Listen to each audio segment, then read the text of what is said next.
Alright, today I'm going to be replacing the front brakes on this 2019 Chrysler Pacifica that my family affectionately refers to as the racing minivan. We did do the rear brakes a while back, but today going to be doing these. So first step is to gather some supplies, a few things to raise up the vehicle and make sure you're doing so safely. I do have the rear parking brake applied, but also put some wheel chocks there. It'll be good to have either ratchet or better yet, both a impact and ratchet, some sockets. Not totally necessary, but I do like to use thread sealer on the caliper bolts and then some anti-seize on the lug nut studs or the wheel studs.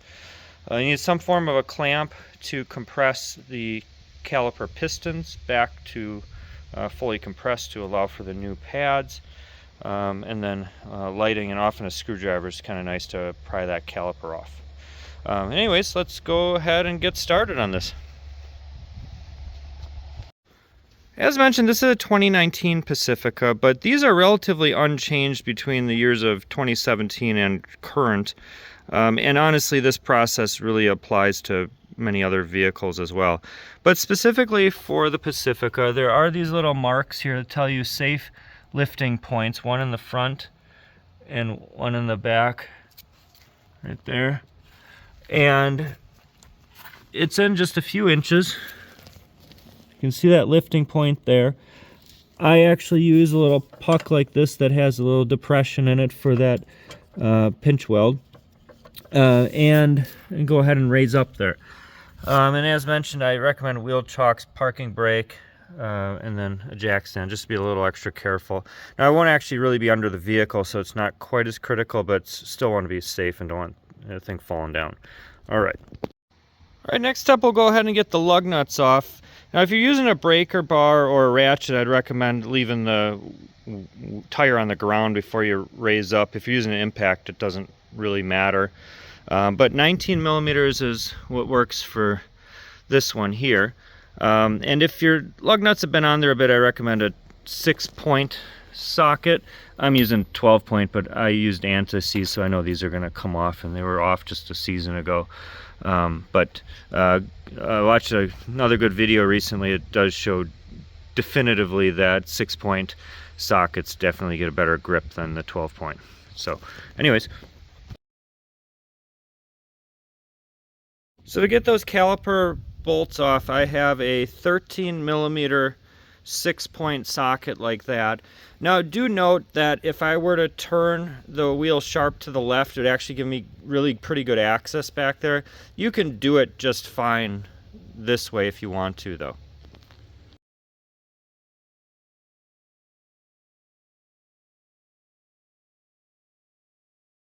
Alright, next step is to get that caliper off now that those two caliper bolts are removed. I'm going to go with a screwdriver between the caliper bracket and the caliper here and just sort of gently pry out like that. You can see the caliper is going to come off pretty easily. Now, you do have to be prepared to support that caliper once it's removed. You don't want it dangling by the hose, okay? So a box or even a wire you can put around this and hang it to the spring or the sway bar. You just don't want that caliper hanging by the hose. Make sure it's supported, okay? Alright, so now we got the caliper off. Important to kind of assess how things are. Now, note that this pin up here floats freely, which is important. This one does not, okay? So I'm going to have to remove that, clean it up, grease it, potentially replace it. That's important, though, because your caliper will not float or adjust to the rotor if that pin is seized in place, okay? Now, if I was just doing pads, I would not have to remove the caliper bracket. But I recommend, in general, replacing the rotors if you're replacing the pads. They're not that much more expensive, and the pads mate to that rotor. In addition, over time, rotors can actually warp, and you start to get a little bit of a pulsating feel to your brakes as you apply them. That could be because your rotor is a little bit warped over time with heat cycles, etc. So I typically would recommend doing that. I mean, you can get, pads from anywhere from about $20-ish up to $50 for the really high-end ones. Rotors at about anywhere from about $40 to $75 per rotor. So anyways, you can get whole sets for under $200.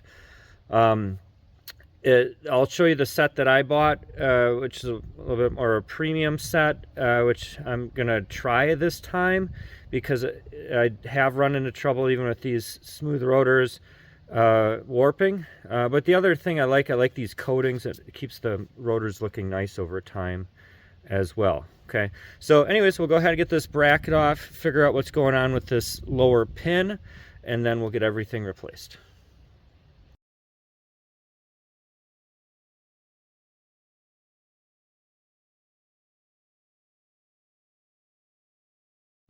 All right, now we got everything removed, and you note the caliper bracket comes off with those pads in place, held in with those clips still.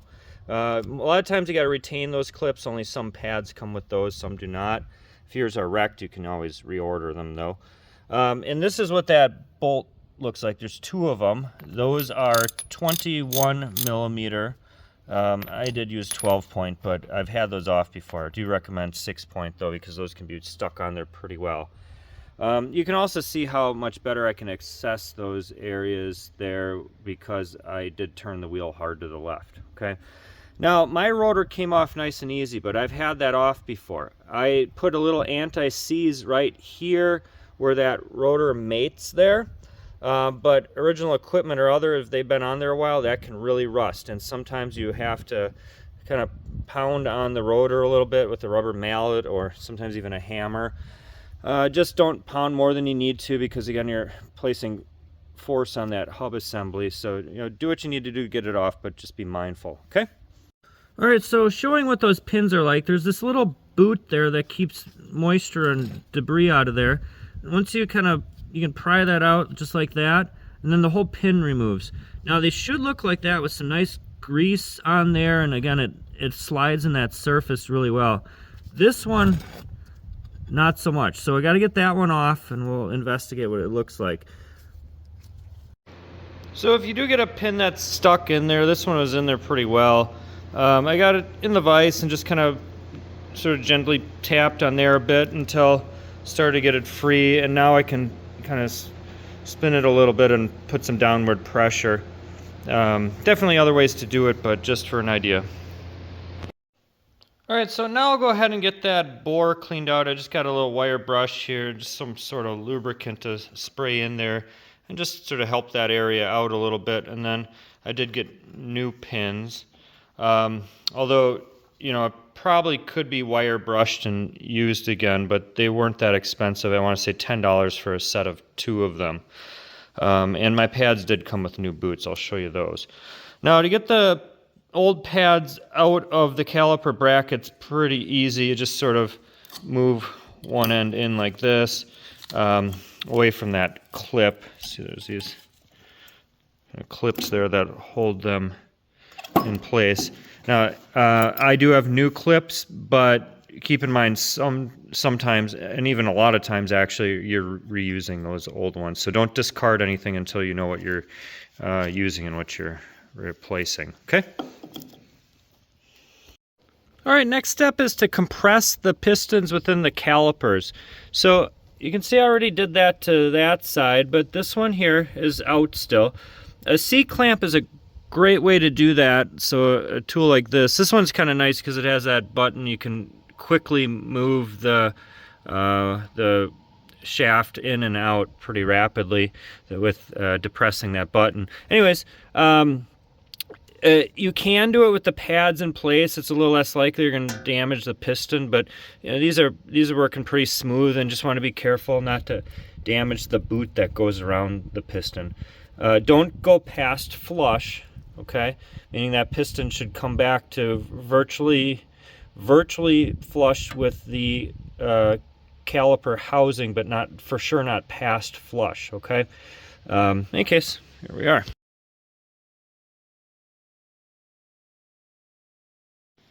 All right, so let's check out the new equipment here. So these are the new rotors. I did choose a little bit higher quality rotor because I had trouble with some of the other rotors warping a bit with time and causing that kind of pulsating feel of the brake pedal. So I thought I'd try these that are a little bit pricier, a little bit more premium. Those will run you a little bit more than $100 a rotor. Like the whole set, pads and rotors, came as a kit from Rock Auto for about $250. But I saw kits with rotors, more economy style rotors and pads for about $80. So this can be a pretty cheap job if you do it yourself. Only thing to keep in mind, your front brakes do a lot of the braking power of your vehicle. So from my perspective, it's better just to at least get a mid-grade option and not to skimp on that too much. Okay. Now, also important to keep in mind, these rotors, although they are brand new, they come with a coating. Okay, so that coating needs to be washed off with some organic solvent like brake cleaner. In this case, I'll just use a little lacquer thinner, but something like that. Okay, and a little bit of paper towel. Now the pads are over here. Those again come in this kit from Rock Auto, but tons of other places have this stuff. These have shims, which are kind of nice, which will help prevent squealing. And they also have a little bit of brake lube that goes on the back side of those pads. Not on the braking surface of the pads, but on the back side where the shim is, okay? And these ones also came with new clips, which isn't universal. Some of these do not come with those. And then there's that new pin that I will use to replace the original.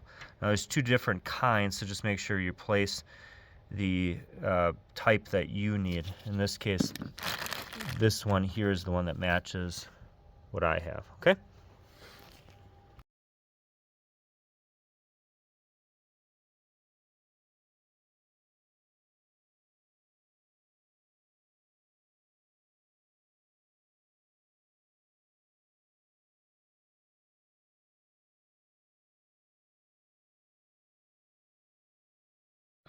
All right, so if you are going to go ahead and replace those clips, the way that I found is the best to do that is to make sure it's really lined up well. Make sure these little tabs are one on each side are lined up, and then a gentle tap right on the top there like that to get the top part on, and then a flat head like this to just push on that middle section. It pushes it right into alignment, okay?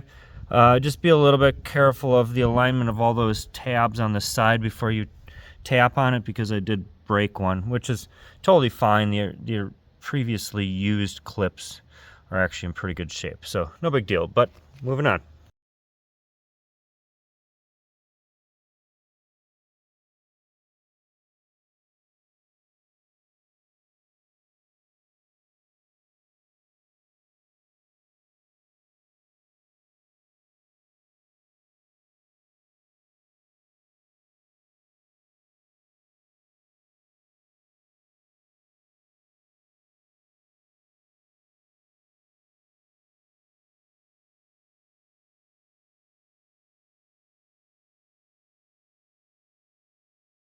All right, so now that caliper bracket is in place with the pads in there, you notice I struggled a little bit to get the pad in there, and that's because you got to work it into that clip, and sometimes you got to depress that clip a little bit. Just use your patience and don't accidentally bend the clips.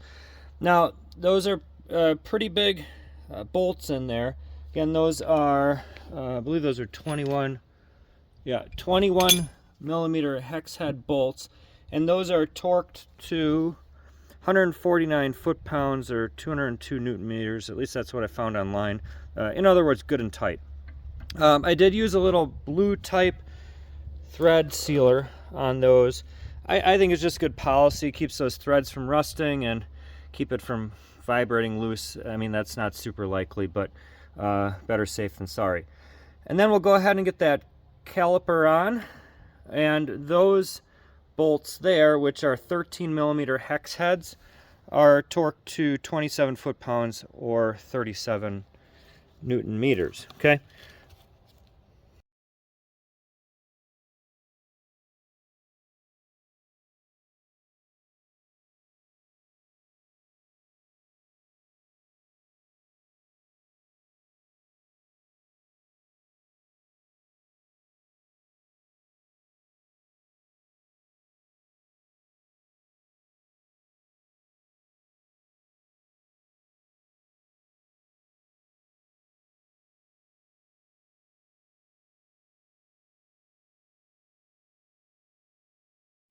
All right, so the rotor and pads are all installed.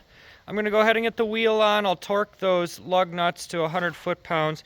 Actually going to use one of these. This is called a torque limiting extension. These ones from Astro. This one's 100 foot-pounds.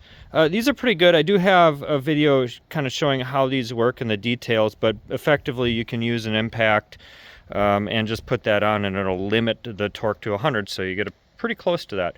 In any case, we'll see how these perform. I think this should be good and give me a good service life. Let me know if any questions, comments. Really appreciate all that, and thank you for checking out the video.